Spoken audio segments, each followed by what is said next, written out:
ምን ወሰንክ? ይኸውልሽ እድል ግልጽ የምትሆን ከሆነ ግልጽ ነኝ፣ ካልሆነ ምንም ልንስማማ አንችልም። በጣም ትልቅ ችግር ተፈጥሯል። ምንድነው እሱ? ናቲ ምን ከሰርኩበት አምልጧል። ምን? እኔን ለማስፈራራት እየሞከርክ ነው? እድል የምሬን ነው። ቆይ ናቲ የምር በህይወት ነበር? አዎ አስሬው ነበር። ነገር ግን ዛሬ ጠዋት ስመጣ ገመዱን በጥሶ አምልጧል። ወይኔ ጉዴ! አሁን ምን እያልከኝ እንደሆነ ግን ገብቷል። ቶሎ የሆነ ነገር ማሰብ አለብን። በቃልን። ወይኔ እድል አትፍሪ፣ ምንም አያመጣም። ናቲ እኮ ነው፣ ዜማ ወይም አቤኔ አይደለም። ናቲ ቢሆንስ እስካሁን እጅ ውስጥ አልነበር እንዴ? እስካሁን እጅህ ላይ የነበረው አምኖ ስለካድከው እንጂ ከናቲ በላይ ሰይጣን እንዳልሆን ካንተም ታውቀዋለህ። አሁንም እጅ ውስጥ አስገባዋለሁ። ዝም በል እስቲ። ወይኔ ኢዛና፣ ምን አይነት የጅል ስራ ነው የሰራኸው? ይኸውልሽ እድል፣ ምንም አታስረዳኝ። እንዴት በህይወት ታቆየዋለህ? አሁንም እጃችን ማስገባት እንችላለን። በገዛ እጅ ጉድጓድህን ቆፈርክ። እድል፣ ለምን ተረጋግተሽ አሰሚኝም? ምንድነው የምሰማ? ምን ቀረ ደግሞ? ይኸውልሽ ዝም ብለሽ ስሚኝ። ናቲ ለወንድሙ ሲል ምንም ያደርጋል። ስለዚህ እኛ ከናቲ ለመትረፍ የምንችልበት መንገድ አንድ ብቻ ነው። ምንድነው እሱ? ልዑልን ማገት። ታው እንጂ ልዑልን ማገት እንዲቀላል ነው እንደሚመስልህ? እንኳን ወንድሙ ሞቶ ብቻውን ማንም አይጋፈጠውም። አንቺ ደግሞ ሁሉም ነገር በጉልበት ብቻ ነው እንደሚመስልሽ? አንዳንዴም ጭንቅላት እንጠቀም እንጂ። አልገባኝም። ልዑልን ወጥመዳችን ውስጥ ለማስገባት አንድ እቅድ አለ። ምንድነው እሱ? እሺ ግን የሚሆን ይመስልሃል? አትፍሪ፣ ግን ሳያገኙ መፍጠን አለብን። መልካም። ናቲና ልዑል ተገናኙ። ናቲ የልዑል ስልክ አልሰራለት ብሎ ዝም ብሎ እየሄደ ባለበት ሰዓት እንዳጋጣሚ ልዑል ቁጭ ብሎ አሁን ወንድሜን እንዴት ነው የማገኘው? የግዴታ ሰው መግደል አለብኝ ማለት ነው እያለ ቁጭ ብሎ እያሰበበት ባለ ሰዓት እንዳጋጣሚ ተገዝ ብሎ ሲያልፍ ብቻ ወንድሜ እንዳይሆን ብሎ ወንድሜ ናቲ በሚለው ሰዓት ናቲም ዘወር ሲል ፊት ለፊት ከልዑል ጋር ተገጣጠሙ። ወንድሜ አገኘሁ፣ የሆነ ነገር አላደረጉም፣ ደርሼብሃለሁ እያሉ እንግዲህ ሁለታቸውም ተቃቅፈው በለቅሶ ሲላቀሱ ነበረ።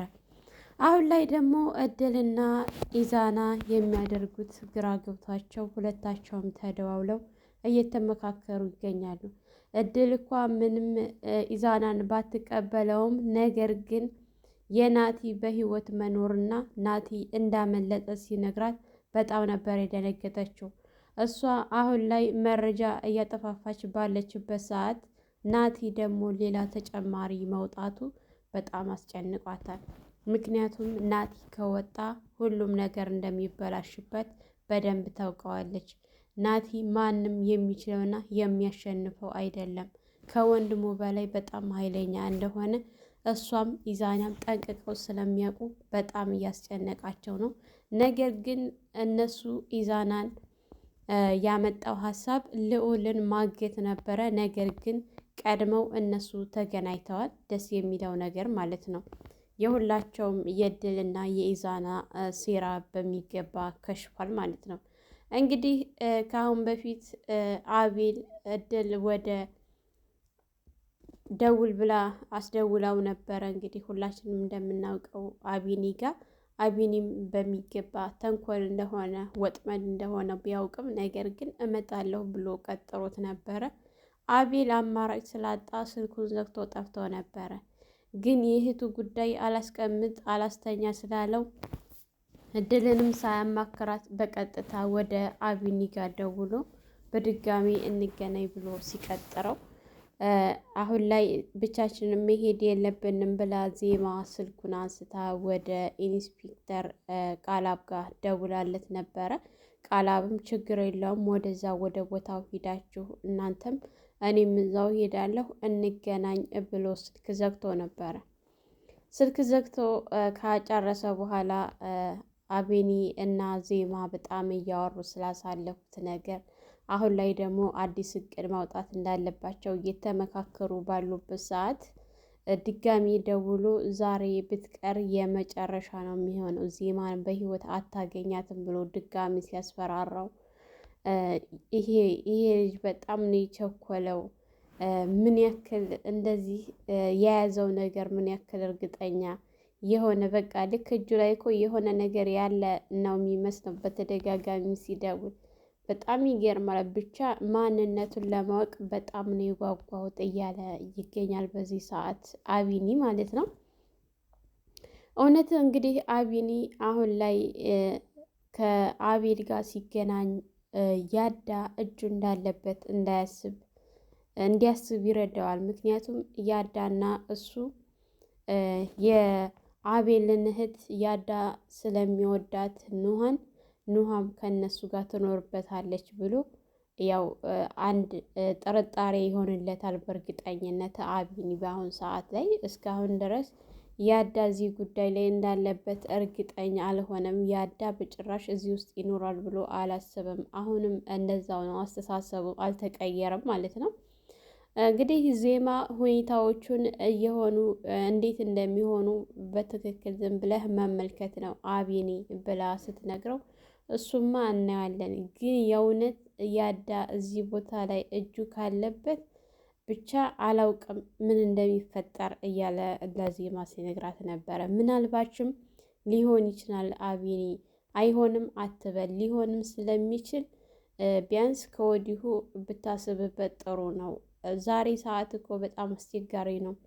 እንኳን ሰው ራሳችንን የማናምንበት ጊዜ ላይ ነው የደረስነው እያለች ስትነግረው እሱማ ልክ ነሽ፣ ብዙ ነገር እያየን ነው። ግን ደግሞ ያዳ አንቺ በታያሽበት ሰዓት በጣም ብዙ ነገር ሲሆን ነበረ። ራሱን ስቶ ራሱን አያውቅም ነበር ምናምን ሲላት፣ ምናልባችም ደግሞ ልዑል ቃላብ እንዳለህ ይሄ ነገር የወጥመድ አንዱ ሊሆን ይችላል እና ሙሉ በሙሉ እርግጠኛ አትሆን ብላ ስትለው እሺ ዜማ እያላት ባለበት ሰዓት እንግዲህ ኢዛና ስልኩን ካላጠፋህ እያለ ልዑልን ሲያስጨንቀው፣ ልዑል ቆይ እንዴት ብዬ ነው ስልኬን የምዘጋው በምን እንገናኛለን ብሎ ሲለው፣ ምክንያቱም ይህንን ስልክ አውጥቶ እንዲጥለው ናቲ እንዳይደውልለት ናቲ ቁጥሩን ስለሚያውቀው ከዛ እንደወጣ ቀጥታ ለወንድሙ ይደውሉለታል ብሎ ስላሰበ ስልኩን እንዲያወጣ የሚጠቀምበትን ሲሙን እንዲያወጣ አዞታል። እሱም ደግሞ በጣም ግራ ተጋብቶ ያው እሺ ብሎት ነበረ። ነገር ግን ናቲ የእነሱን ሴራና ተንኮል ጠንቅቆ ስለሚያውቅ ወንድሜ እያለ ነበረ በተደጋጋሚ ወንድሙን እንዲህ አይነት ቦታ ውስጥ እንዲገባበት ስላልፈለገ ማለት ነው። ወንድምና ወንድም ያላቸው ፍቅር በጣም ያስቀናል። ኢዛና ራሱ ፍቅራችሁ በጣም ያስቀናል ሲል ነበረ። እውነትም ፍቅራቸው በጣም ያስቀናል የናቲና ልዑልም የወንድሙ ነገር በጣም እያሳሰበውና እያስጨነቀው ስለሆነ እንግዲህ ሳይወድ በግድ እሺ ብሎ ተስማምቷል። ነገር ግን ኢዛና በአሁኑ ሰዓት የሚይዘው የሚጨብጠው በጣም ነው ግራ ያጋባው። ምክንያቱም እነሱ ሁለታቸው ከተገናኙ ምን አይነት ኃይል እንደሚኖራቸው ጠንቅቆ ስለሚያውቅ እድል እንደውሎ መለማመጥ ነበረ። እድል ደግሞ አንተ ድብቅ ስለሆንክ እኔ እናንተ በዚህ ሁኔታ መቀጠል አንችልም፣ ግልጽ ሁነህ ና ቶሎ ግልጽ ሁኝ ይቀርብሃለሁኝ። አዎ ጧት አብረን እንስራ ብዬህ ነበረ። አሁን ምን ተገኝቶ ነው? በምን ጊዜ ነው ሀሳብህን የቀየርከው? ስለዚህ አብረን ልንሰራ አንችልም ብላ ስትለው እድል ብሎ እየተፈጠረውን በሙሉ ሲነግራት ምናልባች እኔን እያስፈራራኸኝ እየሆነ ባልሆነ ኢዛና ስትለው አይደለም እድል፣ አንቺ እንደምትዩ አይደለም። ናቲና ስር ያስቀምጨው ነበረ ወደ ውጭ ወጥቼ፣ ነገር ግን ስመጣ ገመዱን ፈቶ አምልጦ ወጥቷል እና እባክሽን ከባድ ችግር ተፈጥሯል እያለ ሲማጸናት ብቻ አላውቅም። እንዴት ቆይ ኢዛና፣ እንዴት ትልቅ ስህተት ነው የሰራኸው? ናቲን ያልገደልከው ቀን አንተ እንደሞትክ ቁጠረው። እንዴት በህይወት ታቆየዋለህ?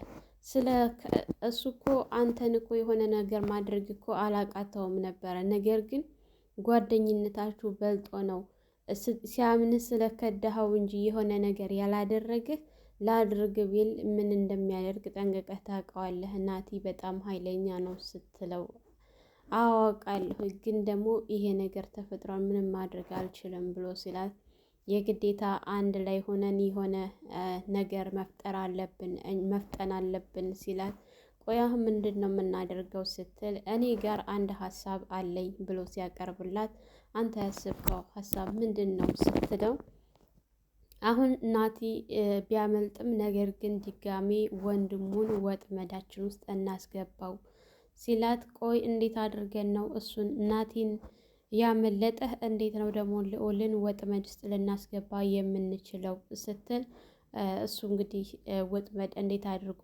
እንደሚያስገባ በዝርዝር ሲነግራት ነበረ። ይሄ ነገር ግን ይሆናል ይሳካል ብለህ ነው ስትለው በእርግጠኝነት በሚገባ ይሳካል፣ ብቻ አንቺ የምልሽን አድርጊ ብሎ ሲላት እሺ መፍጠን አለብን፣ የሆነ ነገር ማድረግ አለብን፣ ሳይቀድሙ መቅደም አለብን እየተባባሉ ቢሎም እንኳ ነገር ግን ከአሁን በኋላ የእድልና የኢዛና ነገር ያበቃለት ሆኗል። እንግዲህ ኢንስፔክተር አላማው እንኳ ምንም ባይገባንም በአሁን ሰዓት እውነት ከነዜማ ጋር ነው ወይስ ደግሞ ከእድል ጋር ለገንዘብ ብሎ ነው የመጣው? ገንዘብ ሊሰራባቸው ነው ወይስ ደግሞ ምንድን ነው የሚለው ይህ ነገር በጣም አጠራጣሪ ሆኗል ማለት ነው። እንግዲህ አቤል ደውሎ እድሏ ደውዬለት እኮ ዛሬ እንገናኝ ብየዋለሁኝ ብሎ ሲል አቤል ለምን እኔን ሳትደውልና ሳታማክረኝ እንደዚህ ታደርጋለህ? ከባድ ነገር ነው አሁን ያደረከው። ነገሮች እኮ በፍጥነት መሆን የለባቸውም። ቀስ ብለህ ተረጋግተህ ነበረ ማድረግ ያለብህ። ሳታማክረኝ እንዴት ይሄን ነገር ታደርጋለህ? ስትል አጥፍቻለሁ ብሎ ሲጠይቃት በትክክል በጣም ነው ያጠፋኸው። አሁንም ቢሆን ደውለህ እንዳትመጣ ብለህ ንገረው። የሆነ ችግር ተፈጥሯል ብለህ በለውና በሌላ ጊዜ እናደርገዋለን። እስኪ አትቸኩል፣ ተረጋጋ። እህትህ እንደሆን አንዴ ሙታለች ብላ ስትለው እህቴ መቼም ቢሆን ልትሞት አትችልም። እህቴ ከሞተች አንደኛችሁን በህይወት አትተርፉም፣ ሁላችሁንም እጨርሳችኋለሁ ብሎ ሲዝትባት፣ ነገር ግን እሷ አሁን ሰዓት ላይ የአቤል ጉዳይ አላሳሰባትም። ያሳሰባት የናቲ መጥፋት ነው። ናቲ ቢያገኛት ያደረጉበት ስቃዩ እየታያት ስለሆነ ያ ነገር ምንድን ነው የሚፈጠርብኝ እያለች በጣም እያሰበች እና እየተጨነቀች ነው በአሁን ሰዓት ላይ ማለት ነው። ነገሮቹን በሱ ዙሪያ ቀለል አድርገዋለች። ዜማ ወደ ቃላብ ጋር ደውላ ቃላብን ሰዓቱ እየደረሰ ነው እንገናኝና አንዳንድ ነገሮችን እንወያይ ስትለው፣ ነገር ግን እሱ እናንተም እዛው አካባቢ ሄዱ፣ እኔም እዛው አካባቢ ጠብቃችኋለሁኝ ብሎ ሲል፣ አይ እስካሁን ድረስ አልደወለም፣ ስለዚህ የግዴታ መጥተህ መነጋገርና መመካከር አለብን እንጂ ዝም ብለን መሄድ የለብንም። ምንም ነገር ሳናወራና ሳንመካከር እንዴት እንሄዳለን? ስትለው ምንም እኮ አያስፈልግም ነበረ ዜማ ብሎ ሲላት፣ በጭራሽ አንድ ሀሳብ ላይ ሁላችንም በአንድ ሀሳብ መስማማት አለብን ከመሄዳችን በፊት እንጂ ዝም ብለን መሄድ የለብንም ስትል፣ ሰዓት እኮ ገና ነው አሁን ባይደውልም ሲል፣ አይ ሰዓቱ እየደረሰ ነው፣ ግማሽ ሰዓት ነው የቀረውና እስካሁን ድረስ አልደወለም። ካልደወለም ግን ዞሮ ተገናኝተን ብናወራ ይሻላል ስትለው፣ እንደሱ ይሻላል ዜማ ሲላት፣ አዎ ይሻላል።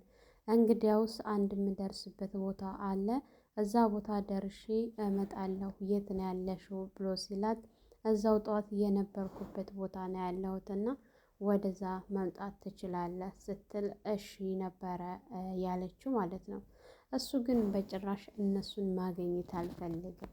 በእርግጠኝነት ይሄ ሰው እየከዳቸው ነው ዜማን ማለት ነው። ምክንያቱም እሱ የሚፈልገው ገንዘብና ገንዘብ ብቻ ነው። ለጥቅም ብሎ ነው የመጣው እንጂ እውነት እነሱን ሊያግዝና ሊሰራ አይደለም የመጣው። ይህንን ነገር ደግሞ ልዑል በሚገባ አውቆታል ማለት ነው። ቀድሞ ተረድቶታል እሱ የመጣበትን ዓላማ።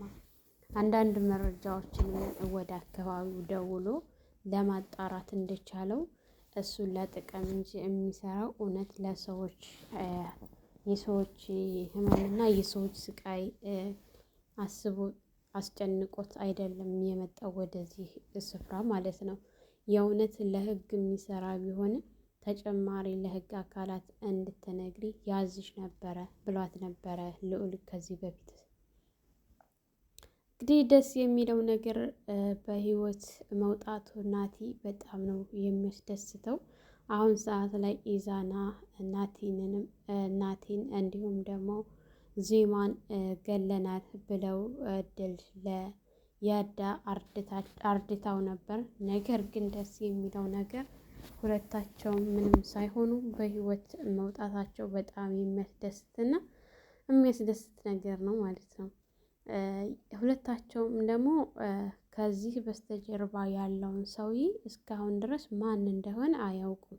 እድልም የምታውቀው ነገር የላትም። እንዲሁም ደግሞ ናቲም የሚያውቀው ነገር የለም። በእርግጠኝነት ናቲና ልዑል አንድ ላይ ከተገናኙ ሶስተኛው ወገን ማን እንደሆነ ለማወቅ በጣም ቀላል ነው የሚሆንላቸው። እነሱ ብዙ ነገር መስራት ይችላሉ አንድ ላይ ከሆኑ። የኢንስፔክተሩ የቃላብ ነገር ደግሞ ከአሁን በኋላ አያሳስበውም፣ አያስጨንቀውም። ምክንያቱም በባለፈው የተውኩ ለስምህ ክብር ብዬ እንጂ ይህንን ነገር ባላውቅ የኔ አይነት ተራ ሰው ብትሆን ምን እንደማደርግ እኔ አውቅ ነበር ብሎ ሲለው ምንም አታደርግ ምንም አታመጣም ብሎ ሲዝትበት ነበረ። በእርግጠኝነት ካሁን በኋላ በመንገዱ ቢገባ አይተውም። ቃላብ የመጨረሻ ይሆንለታል። የመጣበት ዓላማ ክንትው ብሎ እንደሚታይ በእርግጠኝነት ነው ማለት ነው። አቤኒ ራሱ እየተጠራጠረው ነው። ምክንያቱም አቤኒ እንዲጠራጠረው ያደረገው ነገር አንደኛ ነገር ምንድን ነው? አንድ ላይ እንዲገናኙ አልፈለግም እሱ ማለት ነው። ልዑል እንኳን ይህን ነገር ብቻዋን ከምትጋፈጠው ለምን ተገናኝታችሁ አንድ ላይ አትጋፈጡም ብሎ ሲነግራት በተደጋጋሚ እሱ ወዳለበት ቦታ እየሄደች ስታለቅስ ምናምን እንደዚህ ከምትሰቃይ እሱም ከሚሰቃይ ተገናኝታችሁ ነገሮችን አንድ ላይ ተጋፈጡ ብሏት ነበረ። እሷ ነበረች አይ ያለችው እንጂ ማለት ነው። ስለዚህ አቤኒ ይሄንን ነገር ሲያውቅ ቃላብ ለምን ዓላማ እንደመጣ እሱ ራሱ ግራ ገብቶታል። እንዳታገኙ ያለበት ምክንያት ምንድን ነው? ለምንድን ነው? ብቻ ይሄ ነገር ለኛ ከነሱም አልፎ ለኛም ጥያቄ ነው የሆነብን ማለት ነው። ሰላም ሰላም፣ ውድና የተከበራችሁ የቻናላችን ቤተሰቦች እንኳን ሰላም መጣችሁ። ለልጅ ሙቤ አዲስ የሆናችሁ ላይክ፣ ሸር፣ ሰብስክራይብ በማድረግ ቤተሰብ እንድትሆኑ እያልኩኝ ለዛሬ የነበረን ይሄን ይመስል ነበረ። በሌላ ቪዲዮ ተመልሼ እስከምመጣ በያላችሁበት ፈጣሪ ይጠብቃችሁ፣ ሀገራችንን ሰላም ያደርግልን፣ ወጥቶ ከመቅረት ይጠብቀን እያልኩ በዚሁ እሰናበታችኋለሁ። መልካም ቆይታ ይሆንላችሁ።